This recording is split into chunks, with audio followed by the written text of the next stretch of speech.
സർക്കാർ കുറച്ചുകൂടി മുൻകൈ എടുത്തിട്ട് ആക്ഷൻ എടുക്കായിരുന്നു. ഞാൻ ആ സമയത്ത് പറഞ്ഞിട്ടുണ്ടായിരുന്നു. പാർലമെന്റിലും ഞാൻ മണിപ്പൂരിനെ കുറിച്ച് പ്രസംഗിച്ചിട്ടുണ്ട്. അപ്പോൾ എൻ്റെ ഒരു ആവശ്യമായിരുന്നു ഇതിൽ പ്രധാനമന്ത്രിയും പോകണം, കേരള മന്ത്രിമാർ കേന്ദ്രമന്ത്രിമാരും കൂടി പോയി അവർ സാന്നിധ്യം കാണിക്കണം, ജനങ്ങളെ ആശ്വാസം കൊടുക്കണം. ഇതൊക്കെ അത്യാവശ്യമാണ്. ഇതിന് 2 വർഷം താമസിച്ചു പോയത് ഒരു ദുഃഖത്തിൻ്റെ ഒരു കാര്യം തന്നെയാണ്. എൻ്റെ അഭിപ്രായത്തിൽ പ്രധാനമന്ത്രി കുറച്ചുകൂടി നേരത്തെ പോകായിരുന്നു. എന്തായാലും പോയി. അപ്പം നമ്മൾ ഇംഗ്ലീഷിൽ പറയില്ലേ, ബെറ്റർ ലേറ്റ് ദാൻ നെവർ.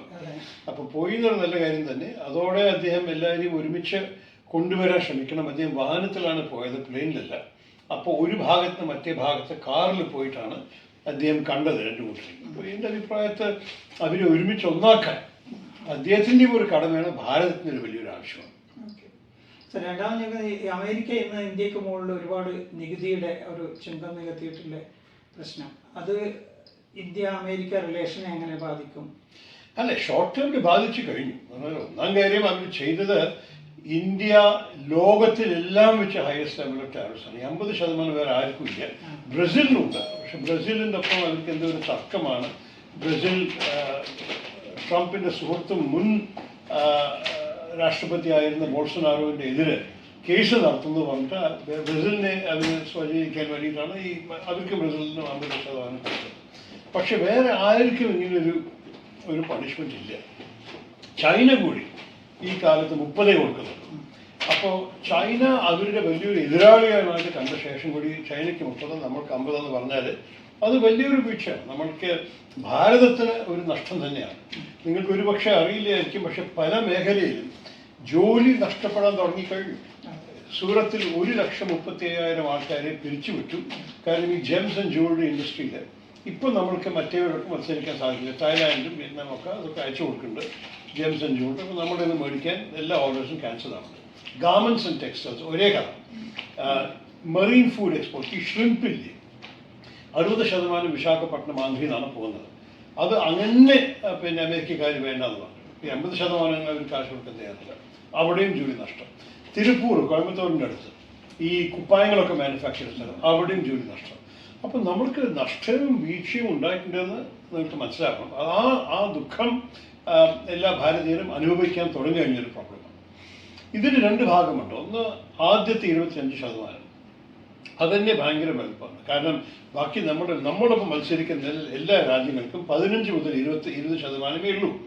അപ്പോൾ Thailand, Vietnam, Indonesia, Laos, Bangladesh, Pakistan അടക്കം 15-20 ഇടയിലാണ്. നമ്മൾ 25, നമുക്ക് എന്തായാലും ഒരു പ്രീമിയം ഉണ്ട്.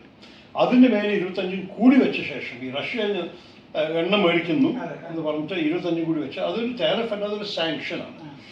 അത് വലിയൊരു അന്യായമാണ്. കാരണം നമ്മളെക്കാൾ കൂടുതൽ ഓയിലും ഗ്യാസും മേടിക്കേണ്ടത് ചൈനയാണ്, നമ്മളത്ര മേടിക്കേണ്ടത് ടർക്കിയാണ്. അത് രണ്ടായിരിക്കും ഒരു സാങ്ഷനും ഇല്ല. യൂറോപ്യൻ യൂണിയൻ ഓയിലും ഗ്യാസും മേടിക്കുന്നില്ലെങ്കിലും കൂടി അവർ വേറെ കാര്യങ്ങൾ മേടിക്കേണ്ടത് റഷ്യയിൽ. അപ്പോൾ നമ്മളെക്കാൾ കൂടുതൽ കാശ് റഷ്യക്ക് അയച്ചു കൊടുക്കുന്നത് യൂറോപ്യൻ യൂണിയനാണ്. അവരെതിരെ സാങ്ഷൻ ഇല്ല, അവരോട് നമ്മളെ സാങ്ഷൻ ചെയ്യാൻ പറയുന്നുണ്ട്. അപ്പോൾ എനിക്ക് മനസ്സിലായി എന്തുകൊണ്ടാണ് ഇങ്ങനെ ഒരു അമർഷം. അതിനൊപ്പം ഒരു ദിവസം അദ്ദേഹം ഒരു കാര്യം പറയും, വേറെ ദിവസം വേറെ പറയും. അപ്പോൾ വേറെ ദിവസം അദ്ദേഹം പറയുന്നു നമ്മൾ നന്നായി ശരിയാക്കാൻ സാധിക്കുന്നത്. ഞാൻ എൻ്റെ സുഹൃത്ത് മോദിനൊപ്പം സംസാരിക്കുന്നത് പറഞ്ഞിട്ട് നോക്കട്ടെ. ഇനി എന്തായാലും കുറച്ചൊക്കെ സംസാരിച്ച് കഴിഞ്ഞാലും കൂടി ഒരു വിശ്വാസം നഷ്ടപ്പെട്ടു പോയി. Trust when it is lost will take a long time to rebuild.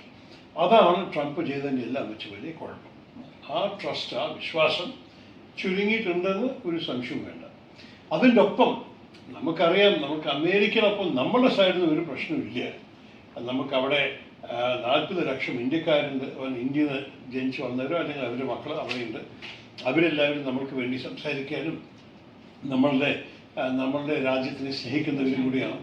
രണ്ടാമത്തെ നിങ്ങൾക്കറിയാമല്ലോ, സ്ട്രാറ്റജിക്കലി ലോകത്തിൻ്റെ ജിയോ പോളിറ്റിക്സ് നോക്കുമ്പോൾ നമ്മളും അമേരിക്കയിൽ വലിയ ശത്രുതയൊന്നും ഇല്ല. അവരുടെ സുഹൃത്തുക്കൾ നമ്മുടെ സുഹൃത്തുക്കളാണ്, അവരുടെ ശത്രുക്കൾ നമ്മുടെ ശത്രുക്കൾ. കുറച്ചൊക്കെ ആയിരുന്നു, ചൈന ഒരു ഉദാഹരണം പറയുന്നുണ്ട്. പക്ഷേ ഈ സ്ഥിതിയിൽ നമുക്ക് കുറച്ചൊന്ന് ചിന്തിക്കേണ്ടി വരും. അതുകൊണ്ടാണ് നമ്മുടെ സർക്കാർ ഇപ്പോൾ വീണ്ടും ചൈനയോടൊപ്പം സംസാരിക്കാൻ തുടങ്ങിയിരിക്കുന്നത്. കുറച്ചൊക്കെ കഷ്ടകാലമായിരുന്നു. ഗൽവാനിൽ നമ്മൾ 20 ജവാന്മാരെ കൊന്ന ശേഷം നമ്മൾക്കൊരു ഫ്രീസ് ഉണ്ടായിരുന്നു നമ്മുടെ ബന്ധത്തിൽ. ഇപ്പം അതെല്ലാം മാറ്റിയിട്ട് കുറച്ചൊരു സംസാരം തുടങ്ങിയിട്ടുണ്ട്. ഇനി ബാക്കിയുള്ളത് എന്താണ്? പിന്നെ റഷ്യയോടൊപ്പം ഭാഗ്യത്തോടെ നമ്മുടെ പഴയ ബന്ധം എപ്പോഴും ഒരുമാതിരി നമ്മൾ സ്ഥാപിച്ചിട്ടുണ്ട്. റഷ്യ ഇപ്പോൾ കുറച്ചും കൂടി ചൈനയുടെ അടുപ്പം വന്നിട്ടുണ്ട്. അതുകൊണ്ട് നമുക്ക് കുറച്ച് സൂക്ഷിക്കേണ്ടി വരും. കാരണം ചൈന പാകിസ്ഥാനിനൊപ്പം നിൽക്കുമ്പോൾ റഷ്യ എവിടെ നിൽക്കും നമുക്കൊരു ഉറപ്പുമില്ല. അപ്പോൾ ഇതെല്ലാം നോക്കുമ്പോൾ ഭാരതത്തിന് പല ഓപ്ഷൻസ് അത്യാവശ്യമാണ്. മൾട്ടി അലൈൻമെൻ്റ് ആണ് പുതിയ വാക്ക്, പുതിയ മുദ്രാവാക്യം. അതിൽ അമേരിക്കയും ഒരു അത്യാവശ്യമായ ഒരു മൾട്ടി അല്ല പാർട്ട്ണർ ആവേണ്ടി വരും. അപ്പോൾ ആ പാർട്ട്ണറായിട്ട് നമ്മൾ കാണുകയാണെങ്കിൽ ഈ ബുദ്ധിമുട്ട് എപ്പോഴും നമുക്ക് പിടിച്ചുകൊണ്ടിരിക്കാൻ സാധിക്കില്ല. കുറച്ചൊക്കെ നമ്മൾക്ക് സമയം മാറുമ്പോൾ ഞാൻ ഒന്ന് രണ്ട് ഒരു ക്രിക്കറ്റ് ഫാനാകാൻ എഴുതിയിട്ടുണ്ട്, let's play the long innings. അതുകൊണ്ട് പക്ഷേ ഈ ലോങ് ഇന്നിങ്സ് പറഞ്ഞാൽ നമ്മൾ ഇന്നേക്കും നാളേക്കും മാത്രം ചിന്തിച്ചൊരു കാര്യമില്ല. ഇപ്പോൾ നമ്മൾ ഡിഫെൻസീവാണ് ബാറ്റ് ചെയ്യുന്നത്, കാരണം ബൗൺസേഴ്സ് അവരാണ് ആക്ട് ചെയ്യുന്നത്. അത് കഴിഞ്ഞിട്ട് അടിക്കാനുള്ള അവസരം കിട്ടും, നമുക്ക് സ്കോറിങ് ഓപ്പർച്യൂണിറ്റീസ് ഉണ്ടാകും. എന്നിട്ട് വലിയൊരു സ്കോർ നമുക്ക് ഉണ്ടാക്കാൻ സമയം വരും.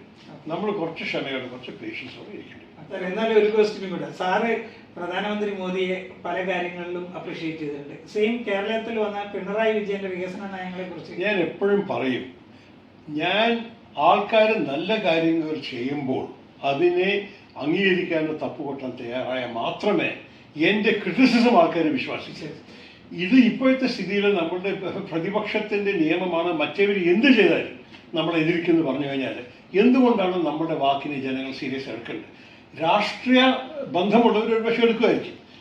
എല്ലാ കാര്യത്തിലും 100% കോൺഗ്രസ് ഒപ്പം നിൽക്കുന്നവർ കോൺഗ്രസ് എന്ത് പറഞ്ഞാലും ശരിയെന്ന് വിചാരിക്കും. അതുപോലെ തന്നെ എല്ലാവരും 100% കോമ്യൂണിസ്റ്റ് നിൽക്കുന്നവർ കോൺഗ്രസ് എന്ത് ചെയ്യാൻ ശരിയായിരിക്കും.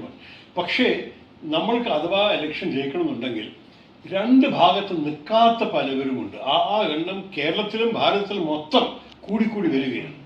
അവർ ഇന്നലെ നമുക്ക് വോട്ട് ചെയ്തിട്ടുണ്ടാകും, നാളെ BJPക്ക് വോട്ട് ചെയ്യായിരിക്കും. കാരണം അവർ ഓരോരോ വിഷയം നോക്കി അവർ നോക്കിയാണ് തീരുമാനിക്കുന്നത്. ഈ ആൾക്കാരെ നമുക്ക് സ്വാധീനിക്കണം എന്നുണ്ടെങ്കിൽ, അവരുടെ വോട്ട് നമുക്ക് വേണമെന്നുണ്ടെങ്കിൽ നമുക്ക് മര്യാദയോടെയും ഒബ്ജക്റ്റിവിറ്റിയോടും സംസാരിച്ചാൽ അതിന് ഇയാളെക്കുറിച്ച് നല്ല വാക്ക് പറഞ്ഞു തരുന്നത്, നാളെ ഇദ്ദേഹം കുറ്റം പറയുമ്പോൾ ആ കുറ്റത്തിന് അർത്ഥമുണ്ടോ അല്ലെ വിലയുണ്ടെന്ന് ആൾക്കാർ വിചാരിക്കും. ഞാൻ പറയുന്നത് 3 തെരഞ്ഞെടുപ്പായിട്ട് 2014, 2019, 2024 നമ്മൾ 11 പോയിന്റ്സ് വല്ലതും ഇളകിയിട്ടില്ല. 11-4, 11-5, 11-6 അതൊക്കെയാണ് നമ്മുടെ വോട്ടുകൾ.